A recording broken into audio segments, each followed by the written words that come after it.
என்னுடைய திரைப்பயணத்தில் கிட்டத்தட்ட 20 வருடங்களுக்கு மேலே ஆயிடுச்சு.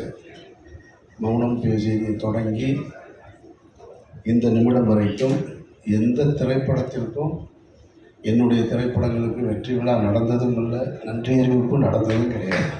அப்படி ஒரு சம்பவமே நடக்கலை, அப்படி ஒரு வாய்ப்பும் எனக்கு கிடைக்கலை. மாபெரும் வெற்றி படங்களாக இருக்கும் பொழுதும் வீட்டுக்குள்ளே தான் முடையும் கிடந்திருக்கேன்.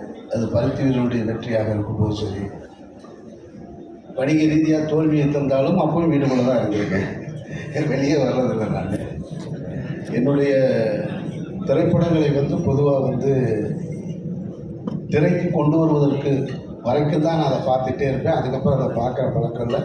அது தேட்டரில் என்னவாக இருக்கோ அது ப்ரெஸ் ஷோவில் கூட போய் நிற்கிறது இல்லை, அந்த பழக்கம் இல்லைன்னு வச்சுக்கோங்களேன். எனக்கு அது காரணம் என்னென்னா, நிறைய பல்வேறு விஷயங்கள் இருக்குது. இந்த நல்ல நேரத்தில் அதை பற்றி பேச வேணாம்னு நினைக்கிறேன் நான். ஆனால் இந்த திரைப்படத்திற்கு முதல் முறையாக நான் மாறி கூட 2-3 இடத்துக்கு வெளியில் போக வேண்டிய சூழ்நிலை ஏற்பட்டது. அதுக்கு காரணம் என்ன அப்படின்னா, முதல்ல நீங்கள் ப்ரெஸ்ஸும் இங்கே பார்க்கும்போது கூப்பிட்டாரு. இல்லை சார், நான் வரல சார், நான் இங்கெல்லாம் வர்றதா ஐடியா இல்லை, பொதுவாக போக மாட்டேன் நான் அப்படின்னு. அப்புறம் மறாத நாள் திருநெல்வேலி, தூத்துக்குடி இங்கெல்லாம் போயிருந்தேன். அப்போ போயிருக்கும் பொழுது அப்பவும் நான் போகலை, அவர் டீம் மட்டும்தான் போயிருந்தாங்க.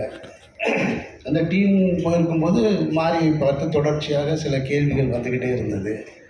அதை நான் செய்தி ஊடகங்களில் பார்த்துட்ருக்கேன். அது முடிஞ்சு மறுநாள் மதுரைக்கு மதுரையில் நான் இருந்தேன். என்னை கூப்பிட்டு தேட்டருக்கு போனாங்க. சரி, நம்ம ஊருக்கு வந்திருக்காங்கன்னு தேட்டருக்கு போனேன். அப்போ மாறி கூப்பிட்டாரு, சார் இப்போ நீங்கள் நாளைக்கு சேலம் மற்ற ஊர்களுக்கு போகிறோம், நீங்கள் வாங்கன்னு. நான் வர்றேன்னு சொல்லி ஒத்துக்கிட்டேன். அதுக்கு காரணம் என்னென்னா, இந்த திருநெல்வேலி தூத்துக்குடி அந்த இடத்துல பத்திரிகையாளர் சந்திப்பில் பத்திரிகையாளர்கள் மாறி என்கின்ற இயக்குனருக்கு கொடுத்த ஒரு நெருக்கடி தான் எனக்கு நான் அவரோடு போகணும்னு தோணுச்சு. சரி, நம்ம போய் பக்கத்தில் உட்காருவோம், என்ன வகையான தாக்குதல்கள் வருது அதை நம்ம சமாளிப்போம் அப்படின்னு தான் போனேன் நான். ஆனால் நான் வந்த இடத்துல அது நடக்கலை. நடந்திருந்தால் நிச்சயமாக நான் அந்த இடத்துல மாறி பாதுகாத்திருப்பேன். அதில் எந்த மாற்று கருத்தும் கிடையாது.